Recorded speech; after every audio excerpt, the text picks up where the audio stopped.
Hi, இன்றைக்கி ஒரு கொடி உருளை பற்றி ஒரு சூப்பரான வீடியோ தான். ஒரு கொடி உருளைக்கிழங்கு, அதாவது புள்ளி போட்ட கொடி உருளைக்கிழங்கு நான் எடுத்துகிட்டு வந்தேன்.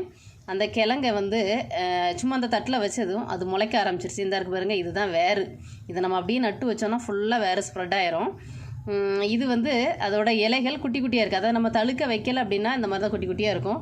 ரொம்ப பெருசாகவே தலைஞ்சிருச்சு.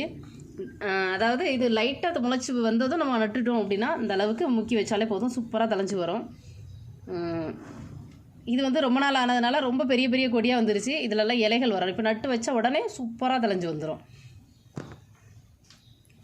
இப்போ இந்த கிழங்கு நம்ம நட்டு வைக்கலன்னொன்னே அதோட வளர்ச்சியை நிறுத்தலை. என்ன ஆயிருக்கு பாருங்கள், இலைக்கு பதிலாக காயே வந்துருச்சு. சூப்பராக காய் வச்சுருக்கு பாருங்கள், ரெட்டை காய் மாதிரி அழகாக வந்திருக்கு. இது ஒரு காய் மட்டும் இல்லை, இங்கேயும் ஒரு காய் இருக்குது. இப்படியே இருந்தால் அந்த செடி பட்டு போயிடும். அதனால் அடுத்த ஜென்ரேஷன் உருவாக்குறதுக்காக அது மறுபடியும் கிழங்கு வச்சிருச்சு. பார்த்தீங்களா? ஸோ நம்ம வேலையை நம்ம கரெக்டாக பண்ணலனாலும் அதோட வேலை அது கரெக்டாக பண்ணுது. இப்போ இனி நம்ம இது கிழங்கு எல்லாத்தையும் எடுத்து நட்டு வைக்க போகிறோம். தேங்க்யூ.